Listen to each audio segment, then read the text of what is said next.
आइए जानते हैं आज के प्रमुख अंतर्राष्ट्रीय खबरों को। पहले एक नजर हेडलाइंस पर। मालदीव दौरे पर पीएम मोदी, उपराष्ट्रपति समेत प्रमुख नेताओं से की मुलाकात। चीन में फटकार, अमेरिका में पुचकार, अजीब स्थिति में फंसे जा रहा पाकिस्तान। अमेरिकी राष्ट्रपति ट्रंप बोले, हमास खुद मरना चाहता, इजरायल से काम तमाम करने को कहा। रूस और यूक्रेन ने एक दूसरे पर बरसाए बम, हवाई हमलों में 4 लोगों की मौत। यूएन का मंच बना रणभूमि, यूक्रेन युद्ध पर अमेरिका चीन भिड़ गए, दूसरी तरफ रूस ने हमले किए तेज। चीन के बोर्डिंग में एक ही दिन में हुई साल भर की बारिश, मैक्सिको भी बाढ़ में डूबा। ऐसे तो यूरोप खत्म हो जाएगा, यूरोपीय देशों को चेतावनी देते हुए ऐसा क्यों बोले डोनाल्ड ट्रंप। सदियों पुराना यह शिव मंदिर जो कंबोडिया और थाईलैंड के बीच संघर्ष की वजह बना। फिल्म स्क्रीनिंग पर हुआ तमाशा, अभिनेत्री ने डायरेक्टर को चप्पलों से पीटा। और शुभमन गिल से हुई चूक, भारतीय कप्तान पर भड़के शास्त्री।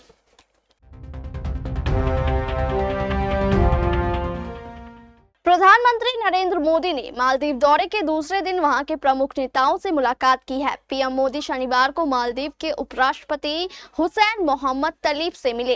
इसके अलावा उन्होंने मालदीव के पूर्व राष्ट्रपति मोहम्मद नशीद और पीपुल्स मजलिस के अध्यक्ष अब्दुल रहीम अब्दुल्ला से भी मुलाकात की।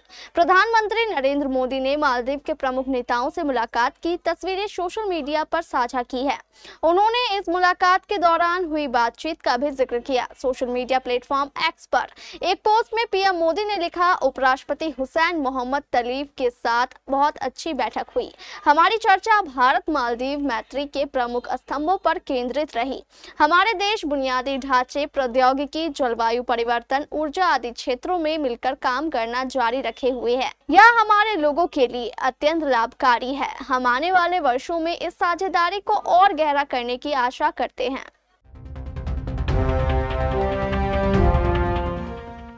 पाकिस्तान एक बार फिर अमेरिका और चीन के बीच संतुलन बनाने की कोशिश में लगा है। इस बार उसका तरीका थोड़ा अलग है। पाकिस्तान की सरकार और सेना एक साथ दो दुश्मन देशों से एक साथ अपने रिश्ते मजबूत करने में जुटी है।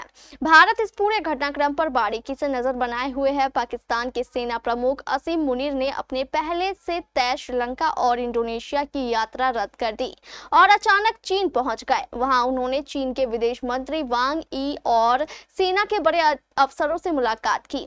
जब मुनीर चीन में थे तभी पाकिस्तान के विदेश मंत्री इशाक डार अमेरिका के दौरे पर हैं और उन्होंने वहां अमेरिकी विदेश मंत्री मार्को रूबियो से बातचीत की। पाकिस्तान सोचकर तो गया था दुनिया के 2 धड़े उसे एक साथ अपना करीबी मानेंगे, लेकिन चीन और अमेरिका में जो हुआ है वह दिखाता है कि पाकिस्तान अजीब स्थिति में फंसा है। चीन में जहां पाकिस्तान को फटकार लग रही है, वहीं अमेरिका उसे पुचकारने में लगा है।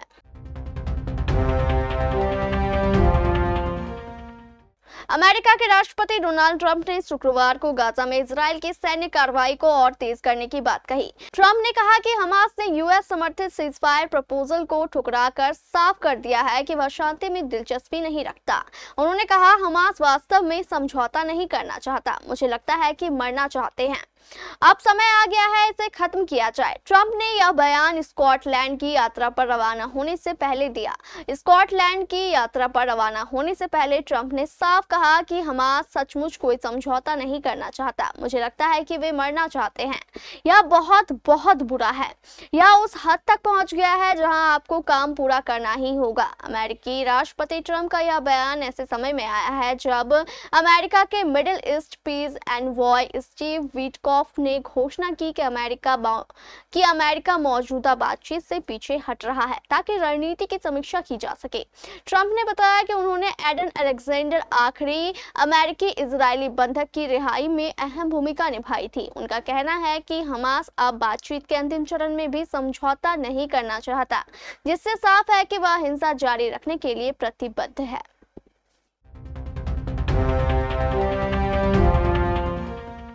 रूस और यूक्रेन ने शुक्रवार को रात भर एक दूसरे पर हवाई हमले किए। इन हमलों में दोनों देशों में दो लोगों की मौत हो गई। स्थानीय अधिकारियों ने बताया कि यूक्रेन के दक्षिणी डिनिप्रो और उत्तरी सुमी क्षेत्रों पर रॉकेट और ड्रोन से हमले किए गए। डिनिप्रो के प्रमुख सेरही लिसाक ने कहा कि इस हमले में कम से कम 2 लोगों की मौत हो गई और 5 लोग घायल हो गए। डिनिप्रो शहर में हमले के दौरान एक बहुमंजिला इमारत और व्यावसायिक प्रतिष्ठान क्षतिग्रस्त हो गए और इस क्षेत्र में एक शॉपिंग सेंटर में आग लग गई। सुमी में 3 लोग घायल हुए। खारविक में रात भर भीषण हवाई बमबारी हुई है। स्थानीय अधिकारियों ने बताया कि यूक्रेन के दूसरे सबसे बड़े शहर पर 3 घंटे की अवधि में 4 गाइडेड हवाई बम, 2 बैलिस्टिक मिसाइल और 15 ड्रोन दागे गए। रूस और यूक्रेन का युद्ध पिछले 3 साल से चल रहा है, लेकिन अब ये युद्ध सिर्फ जमीन पर नहीं बल्कि कूटनीति के मंचों पर भी आग उगल रहा है।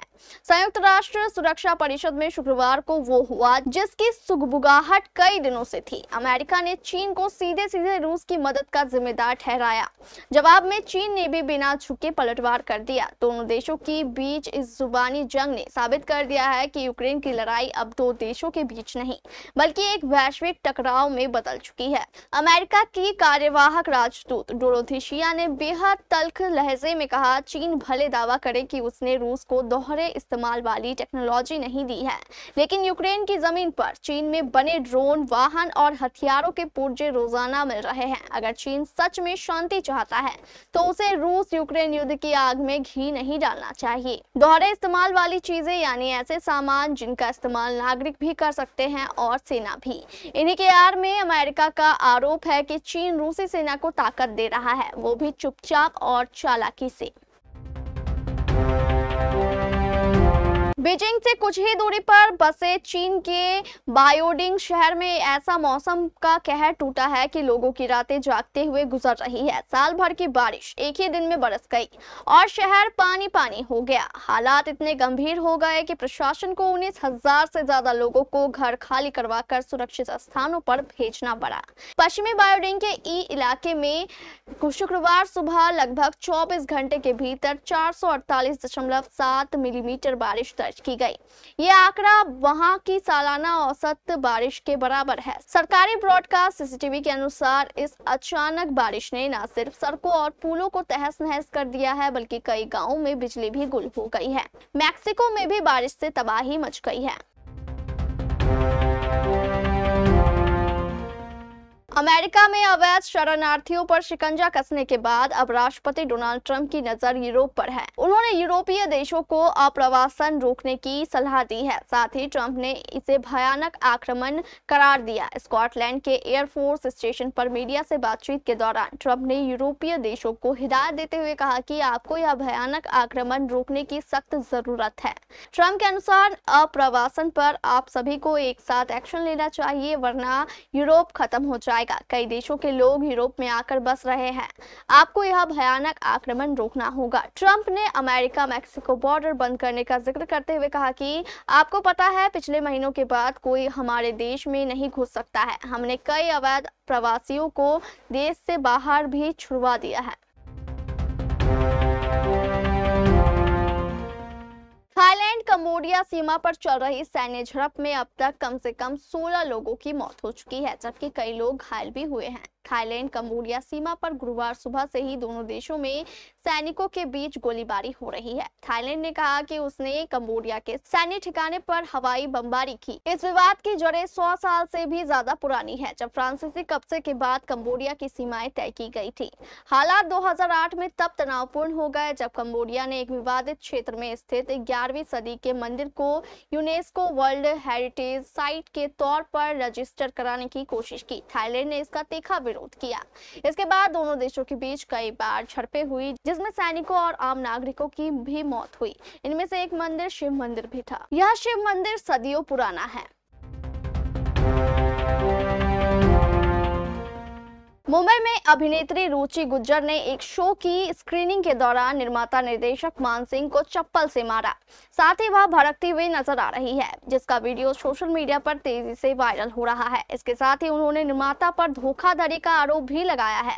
हाल ही में सोशल मीडिया पर एक वीडियो वायरल हो रहा है। यह वीडियो मुंबई के एक थिएटर में शो लॉन्ग वैली की स्क्रीनिंग के दौरान का है, जिसमें एक्ट्रेस रुचि गुर्जर निर्माताओं से बहस करते हुए चिल्लाती हुई दिखाई दे रही है। इसके बाद वह अपना आपा खो बैठती है और निर्माता मान सिंह पर चप्पल से हमला कर देती है। इसके अलावा वीडियो में देखा गया है कि अभिनेत्री के समर्थक निर्माता के आगामी प्रोजेक्ट का पोस्टर लिए हुए दिख रहे हैं, जिस पर लाल क्रॉस का निशान भी बना हुआ है। वहीं कुछ पोस्टरों में निर्माताओं को गधों पर बैठे हुए दिखाया गया है। यह बताता है कि एक्ट्रेस वहां विरोध के इरादे से पहुंची थी। अभिनेत्री रुचि गुर्जर ने ओशिवारा पुलिस थाने में निर्माता करण सिंह चौहान के खिलाफ 25 लाख रुपए की धोखाधड़ी करने के आरोप में एफआईआर दर्ज कराई है। अभिनेत्री ने दावा किया है कि ये पैसे उन्होंने करण चौहान की कंपनी के स्टूडियोज के अकाउंट में ट्रांसफर किए थे। इंग्लैंड के खिलाफ मैनचेस्टर टेस्ट मैच में भारतीय कप्तान शुभमन गिल की रणनीति पर सवाल खड़े हो रहे हैं। शुभमन गिल ने वॉशिंगटन सुंदर को 68 ओवर के बाद गेंदबाजी मोर्चे पर लगाया, जो समझ से परे था। सुंदर जब गेंदबाजी के लिए आए तो उन्होंने अपने पहले ही स्पेल में ओपी पॉल और हैरी ब्रुक के विकेट छटक लिए। इससे पता चलता है कि गिल बड़ी चूक कर गए और उन्हें वॉशिंगटन को काफी पहले गेंदबाजी पर लगाना चाहिए था। अब कप्तान शुभमन गिल की रणनीति पर भारतीय टीम के पूर्व कोच रवि शास्त्री ने कड़ी प्रतिक्रिया दी। रवि शास्त्री का मानना है कि शुभमन गिल ने वॉशिंगटन सुंदर को गेंदबाजी में बहुत देर से लगाया, जो एक बड़ी चूक थी। सुंदर ने पिछले मैच में 4 विकेट चटके थे। ऐसे में उनके इस मुकाबले में काफी देर बाद गेंदबाजी करने से फैंस और क्रिकेट विशेषज्ञ हैरान थे। रवि शास्त्री ने कहा कि उसने पिछले मैच में 4 विकेट लिए थे और अब आप उसे 68-69 ओवर के बाद गेंद दे रहे हैं। उस खिलाड़ी पर इस चीज का क्या असर पड़ेगा? वह खुद को प्रमुख गेंदबाज मानता होगा और फिर भी उसे इतनी देर से गेंदबाजी के लिए बुलाया गया। रवि शास्त्री ने शुभमन गिल की अन्य गलतियों की ओर भी इशारा किया। रवि शास्त्री का मानना था कि अंशुल कंबोज की बजाय मोहम्मद सिराज को नई गेंद से बॉलिंग करना चाहिए था। हालांकि रवि शास्त्री ने यह भी माना कि शुभमन गिल समय के साथ साथ बेहतर कप्तान बनेंगे। उन्होंने कहा कि टीम मैनेजमेंट, खासकर गौतम गंभीर और मॉर्ने मार्केल, भारतीय कप्तान शुभमन गिल की मदद कर सकते हैं।